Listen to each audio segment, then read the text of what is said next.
Ladies and gentlemen, welcome to a GameReplays.org Heroes of New Earth cast. Today, I have been given a special game by, I've been told, the top two Danish teams out there. We got, on the Legion side here, Danish Dynamite, and on the Hellborn side, we have Danish Bacon. So take that as you will. I think they're very law-worthy names. But I am the Four Court Jester tonight, and with me special guests from the Cyber Sports Network, CSN Jesse. How are you doing tonight, sir? I am confused as all hell, Jester. I do not know what's going on in all chat. Well, I'll assume that's, what, Farsi? Danish? Dani? Fancy pants language kind of idea? Fancy pants language. Fancy pants. It has all those, like, little symbols calling out the wit and stuff. Yeah, it's not English. It's unfortunately all I speak. But that all aside, today 1700 plus. We do have Danish Bacon on that Hellborn side, and they're totally 5. We have UNZ, Unz kind of guy. They're subbing in or ringing in there for Danish Dynamite, and we've already done the bans. So what did we do today? For the bands today, starting from the top left, we got Valkyrie, Soul Stealer, Dr. Repulsor, Thunderbringer, Voodoo Jester, and Devourer. Very standard, boring bands, except for Valkyrie a little bit, but still really strong tri-lane counter hero. Boring bands all around. And the streak lives on. I will never see Dr. Repulsor in a game again. Seriously, it's been like a whole month since I've ever seen anyone play. I'm not sure anyone remembers how to play him at this point. He might go the way of Fade. Fade was really insta-picked, insta-banned, and now nobody even remembers how to play her. So, actually, you know what?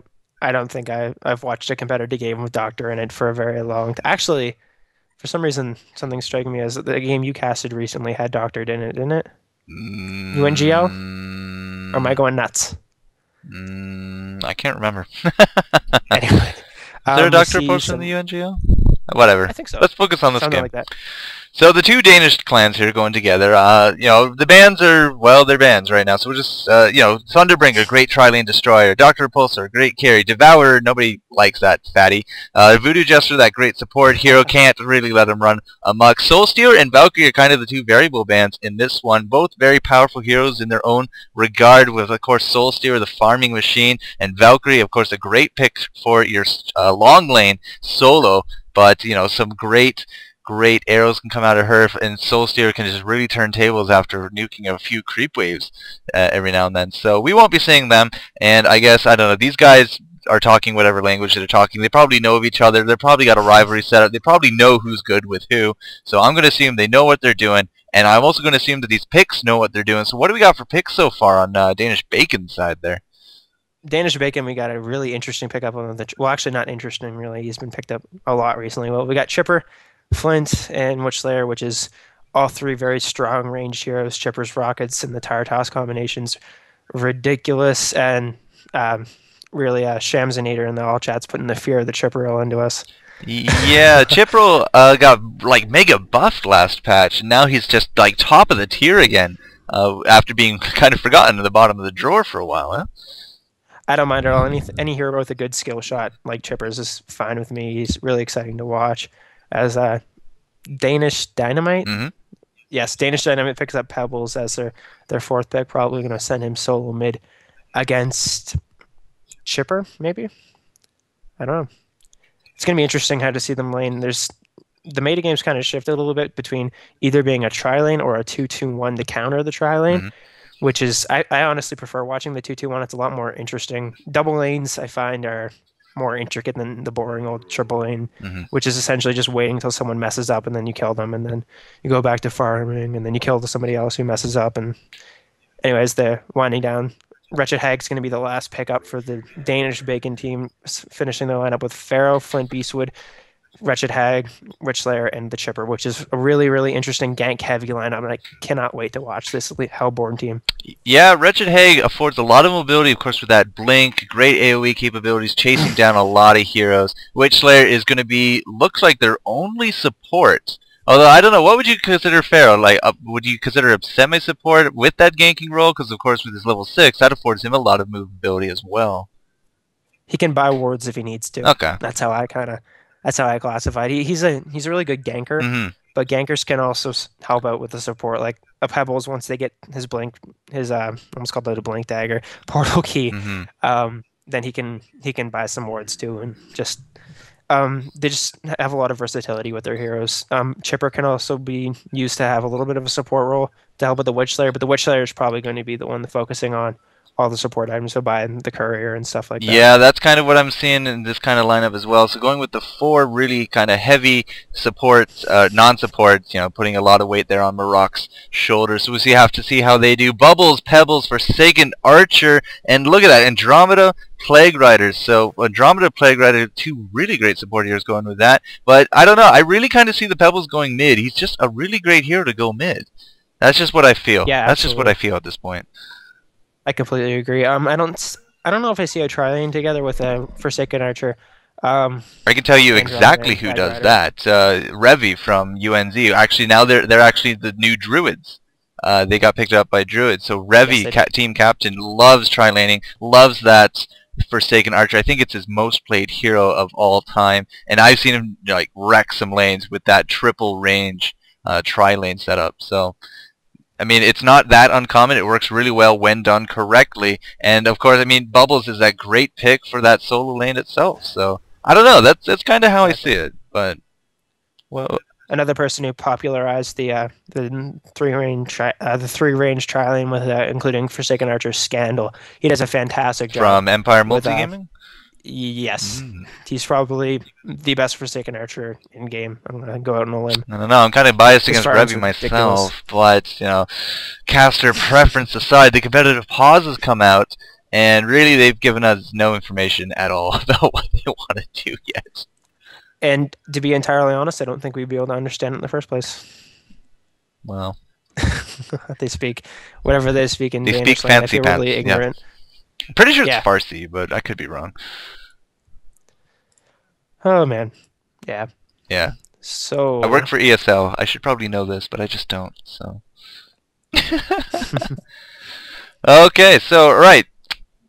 Predictions for this game. I mean, like coming into more of the mid game to late game. I mean, we're probably gonna see some Portal Stones picked up at least on the Legion side between Bubbles and Pebbles. I mean, really, Portal Stones synergize very well with them, and to get kind of on par with the movement of the Hellborn. I mean, like right now we got the Pharaoh, we got the Wretched Hag, and they were both going to be afforded a lot of movability around. I don't really see the other heroes there picking up a portal key. I don't even think Pharaoh picks up a portal key really for core anymore, or even if he ever did.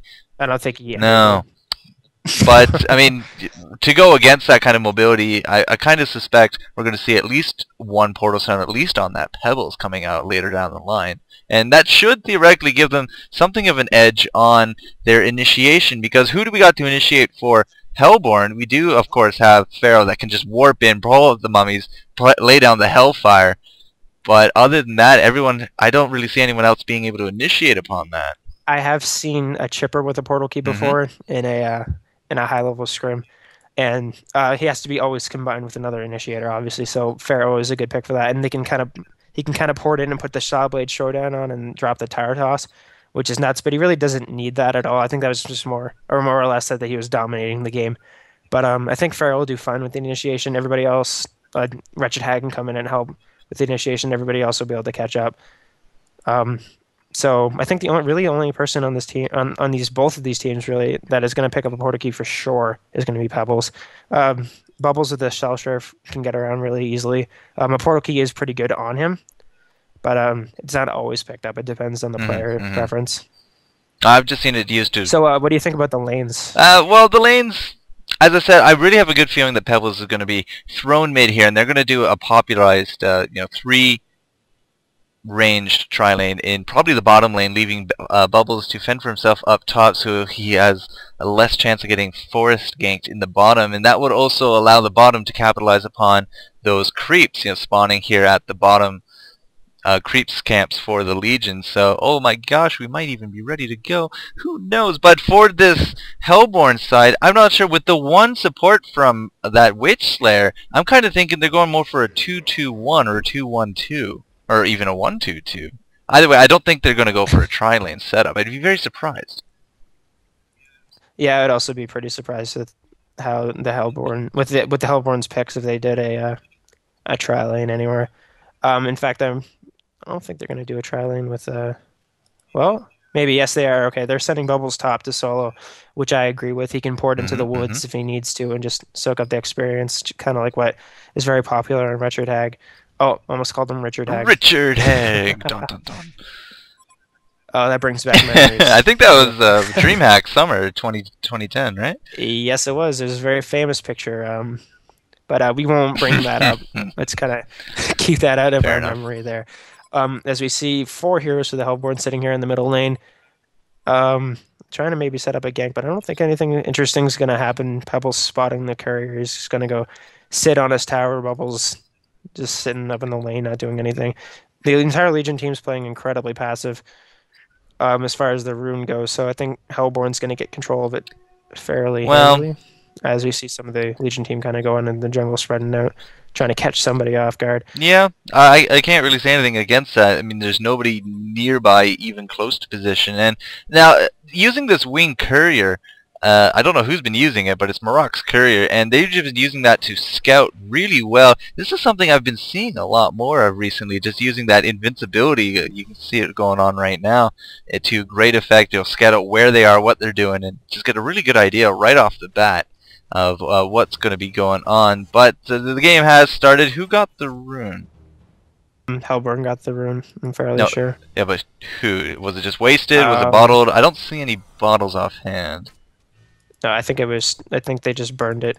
Okay, fair enough. It's probably a regen rune or something.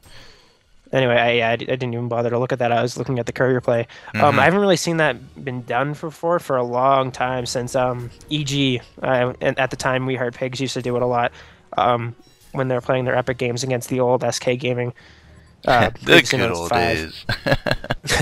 Well, they're still good. They just have some roster problems, but that's a different team. We won't get into that as we see Bubble staying completely off of this Chipper Pharaoh lane, which is a really good lane, might add. Pharaoh pops up his walls, and then Chipper just dumps rockets into him for an almost guaranteed kill.